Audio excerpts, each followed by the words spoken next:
This is Software Engineering Radio, the podcast for professional developers on the web at se-radio.net. SE Radio is brought to you by the IEEE Computer Society and by IEEE Software Magazine. Online at computer.org/software. Conf42 is a new series of must-watch tech conferences. It's online and free to attend, with hybrid events coming next year.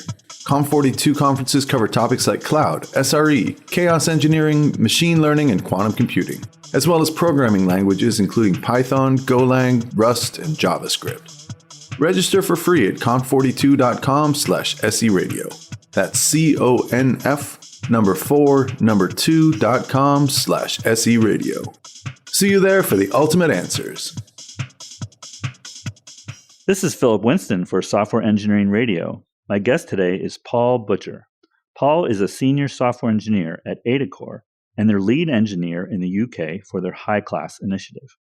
Prior to joining AdaCore, Paul was a consultant software engineer for 10 years, working for aerospace companies such as Leonardo Helicopters, BAE Systems, and Thales UK. Before becoming a consultant, Paul worked on the Typhoon platform and safety-critical software for military UAVs. Welcome, Paul. Hi, Philip.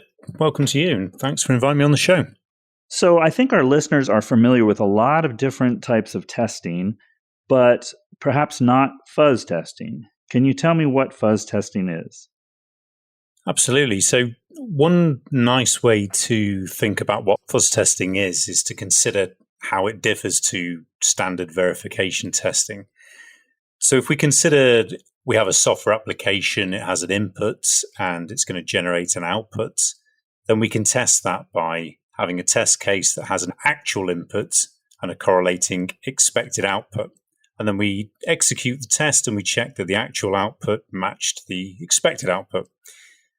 Fuzz testing differs in that we're not so interested in the output of the application.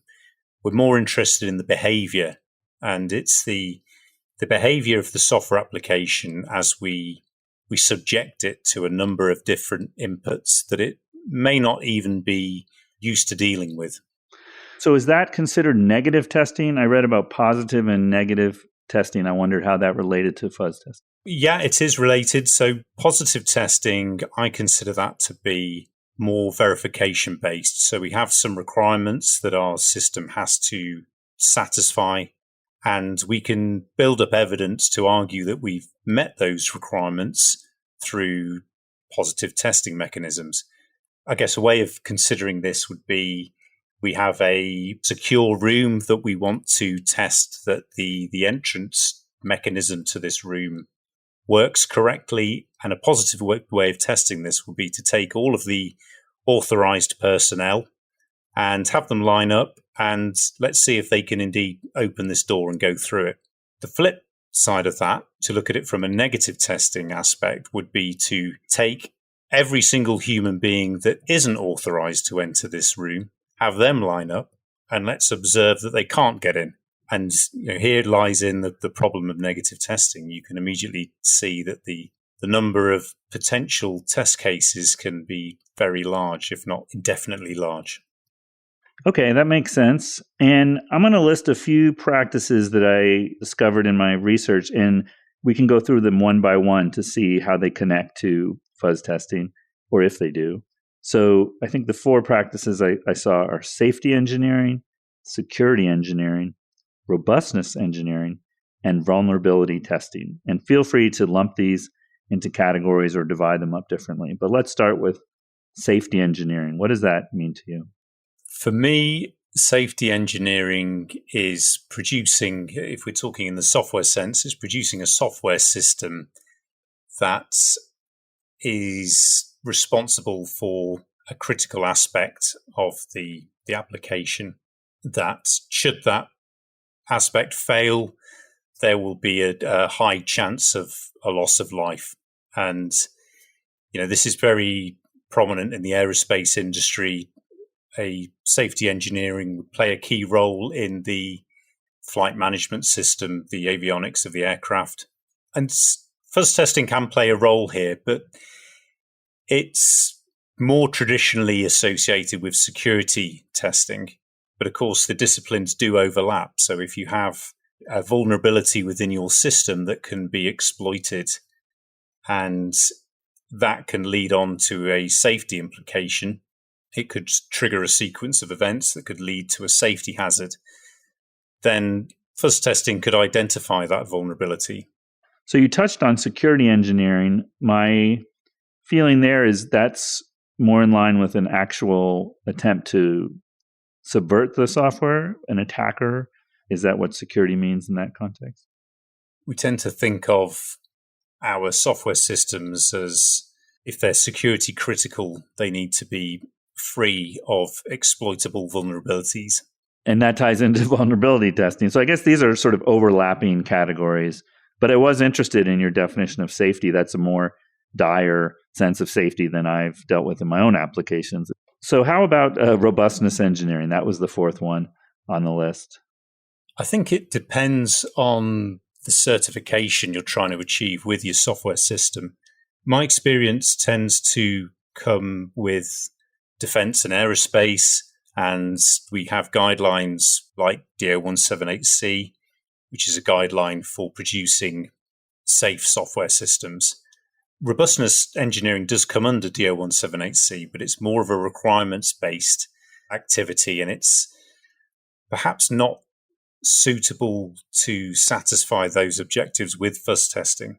So I would say fuzz testing is more for vulnerability identification. And once you've identified a vulnerability in your system, depending on where you are in your software development lifecycle, you may be able to correct that vulnerability.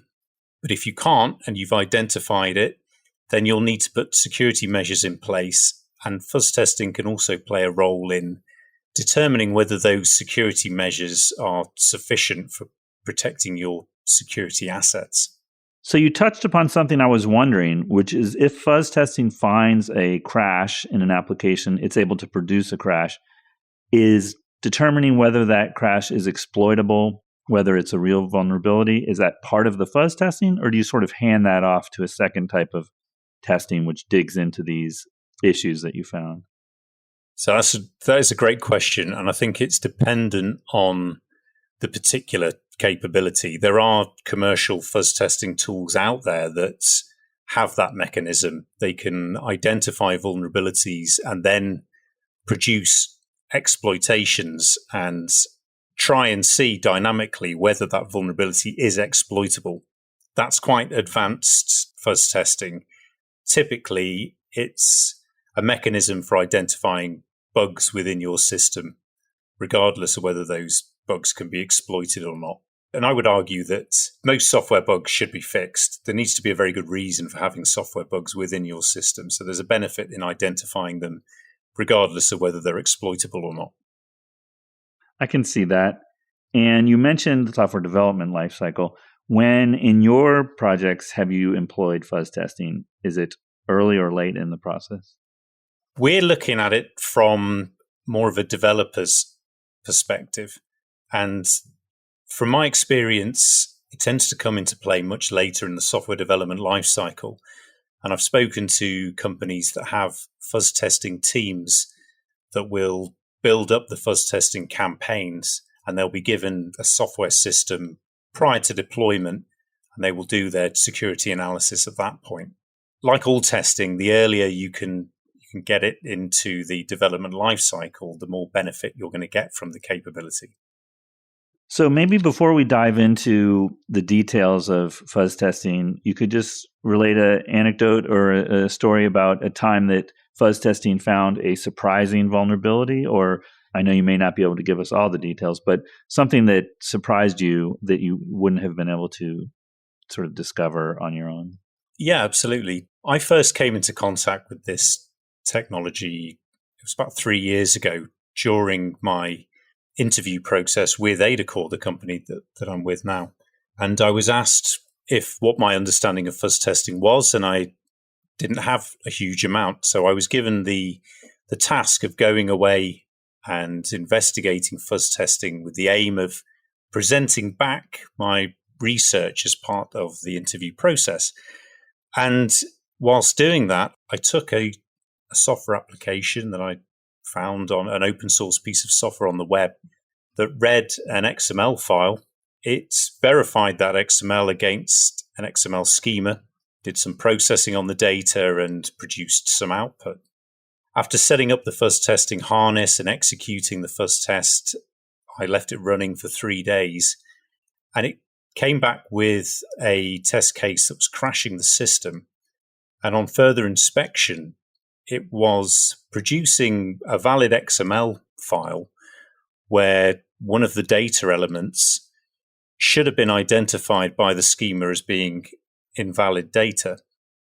And once I started investigating further, it turned out that it was a fault within a regular expression library. And this was interesting to me because this is kind of the journey that fuzz testing can often take you on, isn't the one you expect to go on. Rather than find a bug within the actual software system, it was a bug within a secondary library that the software system that was using. Okay, building off that, can you walk us through a typical fuzz testing scenario from the start in terms of the developer's experience? What tools do they specifically use or could use? And how much time is spent setting things up versus actually running the testing? And maybe a final thing there is, do you use local testing resources, or is this something can be done in the cloud or needs to be done in the cloud based on the amount of computation needed? There is always effort involved in setting up a fuzz testing campaign. I wouldn't say it's proportionate to the amount of time you then need to spend leaving the test executing. The actual measurements of time are going to be based on the complexity of the system you're testing, and indeed the complexity of the input data that software application receives. But a typical scenario for a developer who wants to fuzz test some software would be they would choose a fuzz testing tool, a typical open source fuzz testing tool that is, I would say, is regarded as the de facto fuzz testing capability out there, is American Fuzzy Lop, or AFL, which is a fuzzing engine that's come out of Google Labs. The software developer would need to identify the test injection point. So this is a definition of the input data into this system needs to be understood such that the developer can build a starting corpus. And what we mean here is that we need to provide the fuzz testing engine with an initial set of test cases that it can then work on and mutate such that it can produce more test cases and inject them into the system whilst observing the behavior of the system and detecting if any crashes or hung processes have occurred. So you mentioned mutation, and I read a little bit about a mutation engine. Is that what AFL is? Is it generating these test cases by mutation? AFL is a really good example of a mutation-based test case generation strategy. So mutation algorithms differ from a much simpler form of fuzz testing that is commonly known as brute force or black box testing, or even blunt force. And this is where you're just producing random inputs to fire into your software system. And typically, a large proportion of those randomly generated test cases are going to be syntactically invalid, and your software system is going to throw them away at the boundary. And that's not to say there isn't a benefit in testing the interface of a system in a brute force way. But what gets more interesting is when we introduce mutation-based strategies. And this allows us to get much deeper into the control flow of the software application. So one thing I was thinking about with this brute force testing is it's really not possible to try all possible inputs. If the input to your function or your network packet is even one 64-bit integer, there's trillions upon trillions of possible values. So is brute force necessarily testing only a small subset? Because the name, you might think it's testing all possible inputs. It's a really good observation that it's not a great name. And that's typically why I tend to prefer thinking of it more as blunt force. You're absolutely right. You very, very quickly start riding the steep incline of an exponential curve when you have complex data inputs. And it doesn't take much for you to start getting to a point where even with something like quantum computing and a huge amount of resources and time, you still won't get anywhere near the number of test case permutations. I guess a good analogy of this is the infinite monkey theory, where if you take an infinite number of monkeys, give them all a typewriter, eventually they will produce the full works of Shakespeare. But in reality, even if you filled the entire observable universe with monkeys and typewriters, you're probably not going to get Hamlet out at any point in the near future. And perhaps a better way of doing it would be to give the monkeys a library of texts, and let's see if they can produce some interesting novels by taking those texts and swapping words around. And this is the direct benefit of mutation algorithms. Okay, so let's go back to the example of the developer performing fuzz testing. Once everything is set up, and say you do find a crash, and then the other developers or you iterate to mitigate that crash, is it pretty easy to rerun the fuzz testing, or do you have to kind of start over setting things up? Ordinarily, it is easy. If you're using an approach like AFL, it will build up a set of test cases that it considers interesting as it's executing, and you can pull those test cases out of its queue, and they become the starting corpus for the next test run. So you can kind of kick off where you left. And in terms of duration, how long in hours or days have you seen the time period that you need to execute the fuzz testing, whether it's AFL or some other system? How long typically do you want these execution times to be? You ultimately want to be able to identify as many vulnerabilities as you feasibly can within a short amount of space of time. That's the goal of this. It's going to be very much dependent on the complexity of the system and the capability of the fuzz testing mechanism that you're using. There are ways of speeding up that process by using additional side tools like symbolic execution or other tools that allow you to instrument the code and give you a sense of a feedback loop such that you can understand when you've hit new paths through the execution. So I read a little bit about divergent paths, and you mentioned code instrumentation. What type of instrumentation are we doing here? Is it a question of adding calls to a library or marking up the code? How invasive is this instrumentation? The way AFL does this, and this is where we're typically talking about smart grey box fuzz testing. And just to break that term down, it's grey box in the sense that we have an understanding. We need to go inside the application and add some instrumentation. We're not white box because we don't understand the functional behavior of the program, and we're not black box. And what AFL will do is that during the compilation phase, there's a compiler pass that adds instrumentation points around the basic blocks of the code. And what these instrumentation points are doing is they are writing into a shared memory area, and they're basically incrementing a value within a buffer. And as the test is executing, these values will be incremented. And this allows the fuzzing engine to understand when a new path of execution has just been found through the control flow graph of the program you're testing. And it will then take that test case and say, well, you made progress. You got us deeper into the diverging paths within this application. I'm going to put you back on the queue and mutate you further. That's very interesting. So you're able to detect that this test case has found a new path in the code, and now you want to explore even deeper and maybe find yet another or follow-on path. So without this instrumentation, is the only thing you can do with a fuzz test is check if the application has crashed, or are you looking at the output of the application to see that you've altered it in general?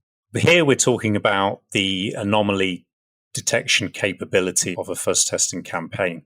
You commonly are checking for if the program has crashed, but there's a lot more we can actually do here. There's always a very easy or very crude way of detecting whether the program is hung, in that we can just have a timeout on the execution and say, well, if it exceeded so long, we'll call it a hung process. If you start to look at the runtime exception checking that many programming languages have, then there are additional constraints we can check as that program is executing. And typically here, we can identify buffer overflows or buffer underflows that actually may not have caused the execution to crash. You could have a buffer overflow that writes into the next area of the stack, but the program is now operating in an unknown and potentially dangerous state, but it's still running and it hasn't crashed yet. And things like using an address sanitizer can identify that. Yeah, that's interesting. I can see there's a lot to study the results of these fuzz tests and to determine the best technique going forward. Today's sponsor is Spot by NetApp, the cloud automation platform that makes it easy to deliver continuously optimized infrastructure at the lowest possible cost. Get the most out of your cloud investments by automating cloud infrastructure to ensure performance, reduce complexity, and optimize costs. Their machine learning and automation scale to exactly meet application needs using the most efficient mix of instances and pricing models, eliminating the risks of over-provisioning and cloud waste. Leverage Spot with all leading cloud platforms, services, and tools. Check them out at spot.io/SERadio, where you can find more information, request a demo, or even start a free trial. I guess to go back to duration, what would you consider a very long fuzz testing process? Are we talking about, is this something you would parallelize with multiple instances, or how do you scale up this testing if you do have long durations that you need to test over? If you're looking at fuzz testing a complex system, then you'll need to accept that it may take a long time. And you can reduce that time by executing multiple fuzzing sessions at the same time, so you can utilize a multi-core system and run a fuzzer on each core. Typically, this will be done in a high-end server away from the developer's workstation, maybe via a continuous integration mechanism. There's ways of invoking fuzz tests on software applications as pull requests are submitted into Git repositories and things like that. But if it's a complicated system, you could be expected to execute for days before you see anything useful back. Yeah, so in that case, it's maybe not part of the continuous integration with every check-in, but it's run at some other interval, or it's run sort of as often as it can. What is a fork server? And it sounds like that might relate to the specifics of testing a running application or scaling up the testing. One of the aspects of fuzz testing that you need to achieve is a very, very fast mutation phase and a very fast injection of that test case into the software system. And then you want that software execution to be very quick. We need to accept here that we are going to be producing a lot of test cases that may be invalid and a lot of test cases that may not be particularly interesting. So we want to get through them as quick as we can to try and get to the real juicy, interesting stuff. So this tends to be a mechanism that's built into an operating system and allows you to spawn processes. And fuzz testing is all about the generation of test cases and the injection of those test cases into a software application as fast as possible. And we need it to be fast because a large proportion of those test cases may be invalid in that they're going to get thrown away at the boundary of the system, or they may just not be interesting and they may not be taking us to new areas of the program. So a fork server is typically used to spawn a new process. And in this case, it's the software application under test.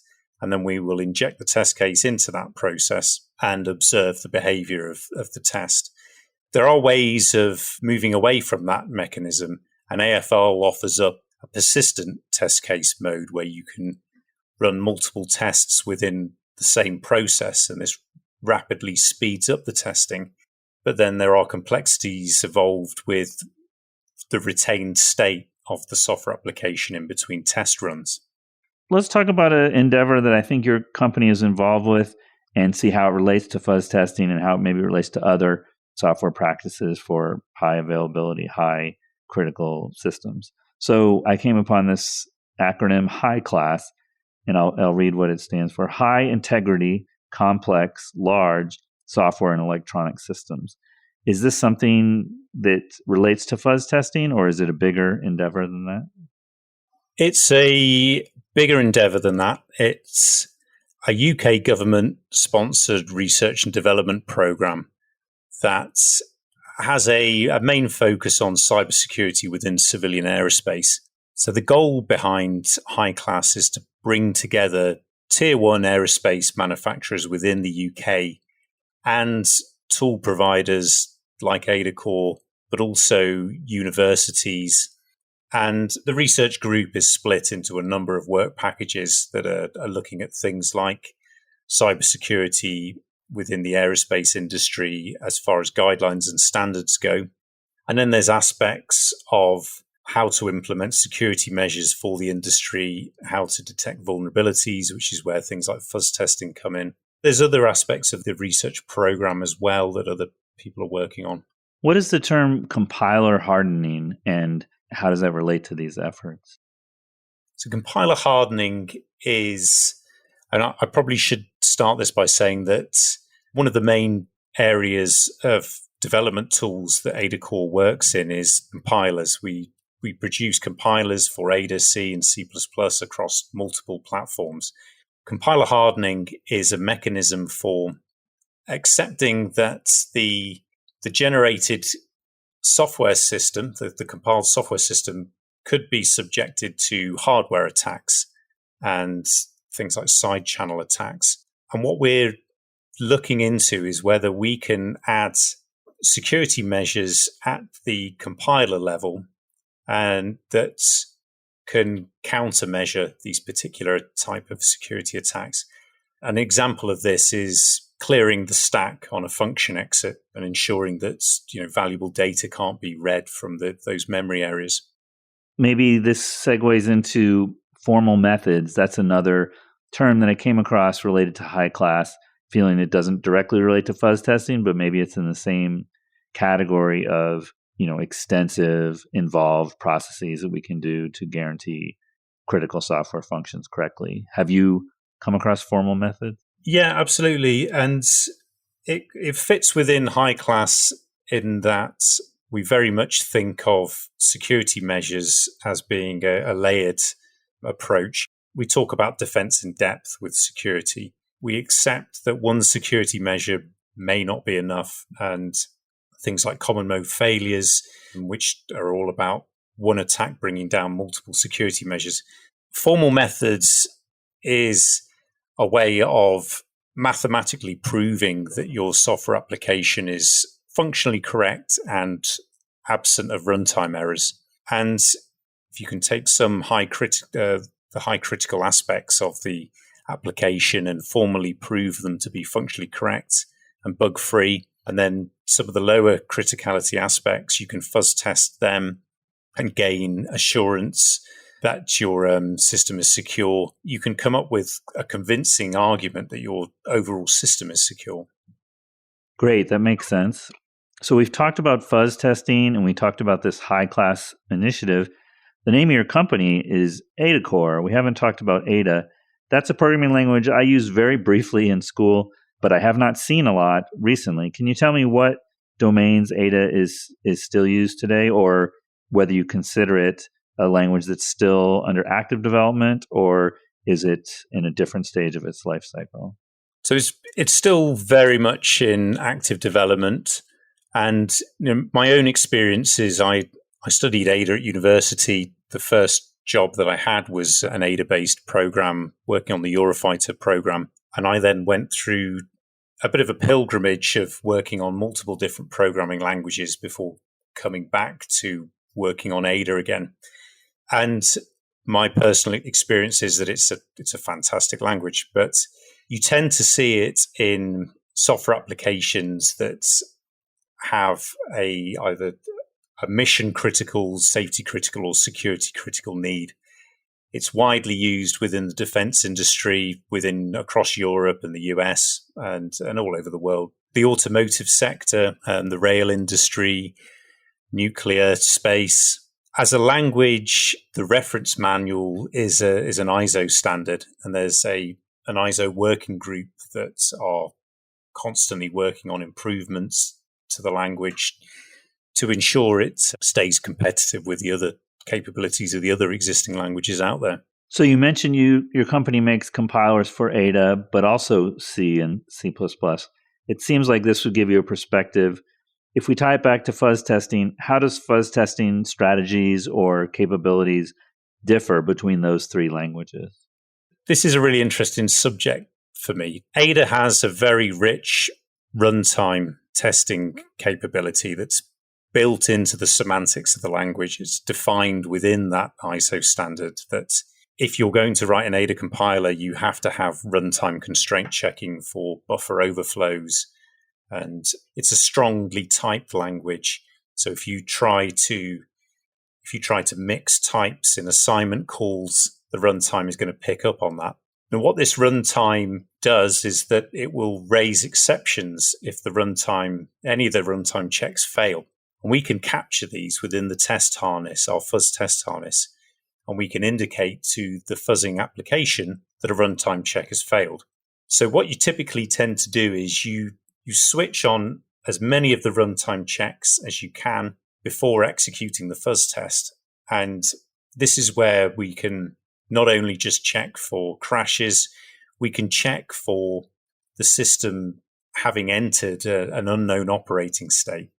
In addition, programming languages that support a design by contract capability are really interesting for fuzz testing.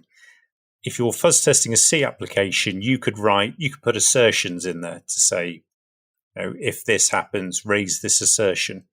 The fuzz test will pick that up as an anomaly, and it will give you the test case to reproduce it. In Ada, you can write pre- and post-condition contracts on your subprograms within your application. So a typical example is a very simplistic example, if you have a subprogram that takes two parameters and returns their summation, then your post condition would say the output has to be equal to the two inputs when they're added together. If that contract fails, the runtime check will detect that and the fuzz test will pick up on it. This is where we can start to move towards some aspects of fuzz testing for functional correctness as well. So talking about Ada's capabilities for reliability and safety and security, to what degree would you say those features are coming from the language itself? And to what degree are they sort of layers of effort that are going on top of the language, such as fuzz testing or formal methods?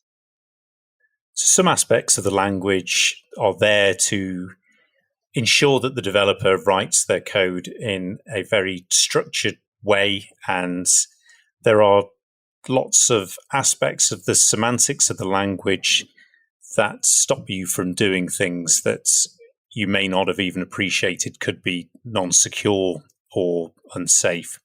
And typically these are things like the strong typing mechanism that Ada supports and aspects like the extensive runtime checking. But in addition to that, if you want to get to the highest level of assurance for your software system, and this is where we're talking about mainly safety critical software. So an example could be an emergency braking system on an automated train where it just absolutely has to work. This is where tools like Spark play a role.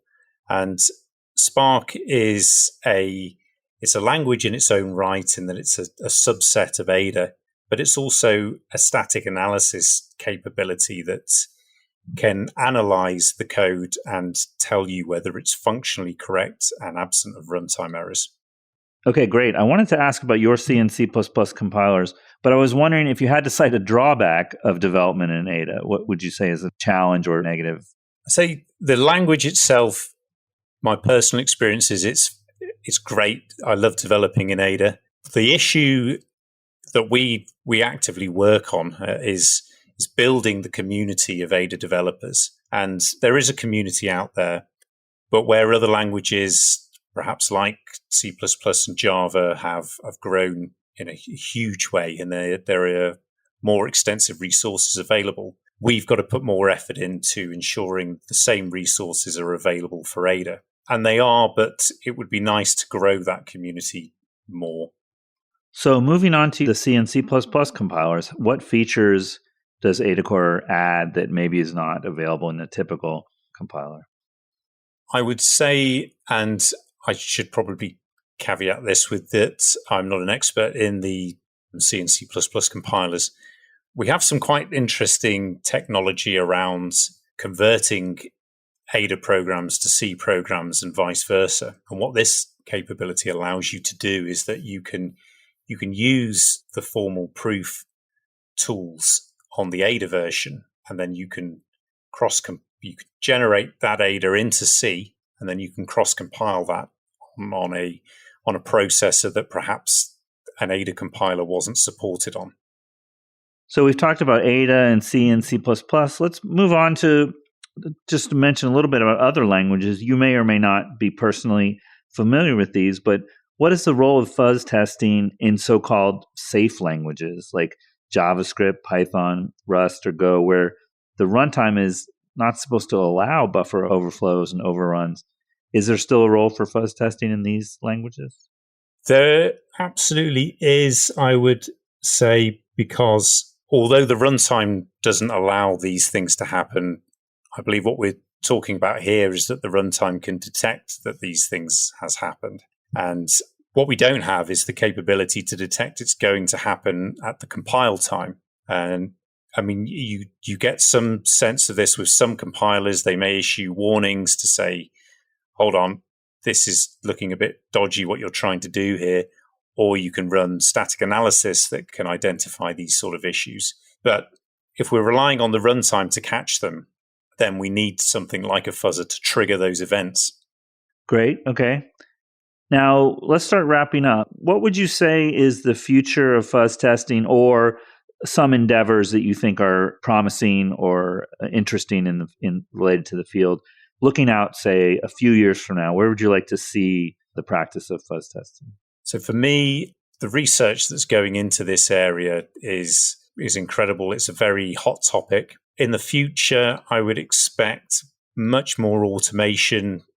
Anything that takes away the complexity of setting up the test is definitely a step in the right direction. And then in addition, you've got supporting tools like symbolic execution that can help you explore more of that code base. And I think we touched on diverging paths, and symbolic execution is a mechanism that can get you through bottlenecks in your control flow. So an example would be an if statement that says if variable x equals some obscure floating point number. That's quite difficult for a fuzz test mutation algorithm to randomly stumble across that number to be able to get you through that bottleneck. Whereas symbolic execution allows you to symbolically execute a program. And then when you get to a divergence, it can use theorem solvers like Microsoft's Z3 tool to take the execution back to the starting point and calculate what the input should have been to take you down the diverging branch. And these capabilities can suffer from issues like branch explosion and the amount of memory that they can consume while they're executing, and the length of time it can take to solve the inputs, to determine the inputs that you need, can be quite long. But they're being actively worked on, and I'd expect these capabilities to improve in the future as well. For me, combining fuzz testing with other techniques like symbolic execution is really going to be where the future goes. That sounds really promising. Is there anything we haven't talked about that you'd like to bring up at this point? There's one aspect of fuzz testing that we're researching at the moment that I'm quite interested in, and this is moving away from fuzz testing at the system level and taking the capability and moving it more towards the hands of the developer. What we're looking at producing here is a technique that allows the developer to get to a point where his code is compiling, but it's not ready to be identified as a full system yet, but there is aspects of it that are working. Whether we can then identify functions within the program that we can fuzz test. And we then are looking at building a tool that can produce values for the parameters of those functions from the fuzz test mutation engine. And this opens up quite a lot of potential for the technology because you can scope the tests to whatever level you want.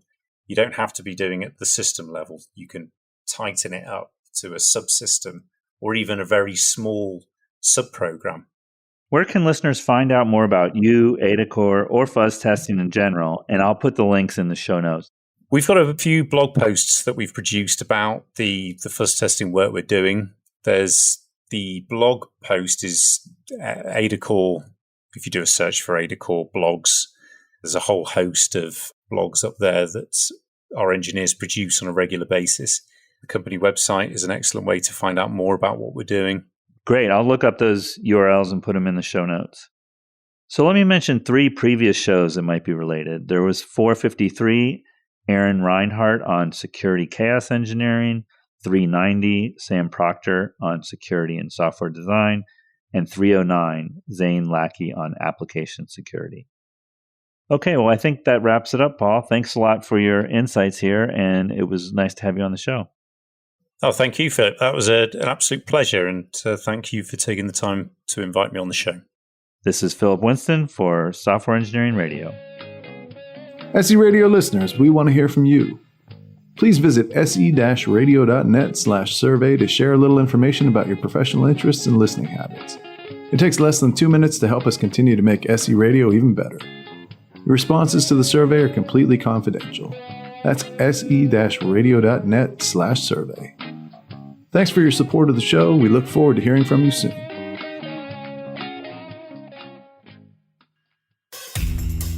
Thanks for listening to SE Radio, an educational program brought to you by IEEE Software Magazine.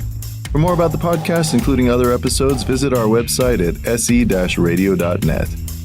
To provide feedback, you can comment on each episode on the website or reach us on LinkedIn, Facebook, Twitter, or through our Slack channel at seradio.slack.com. You can also email us at team@se-radio.net.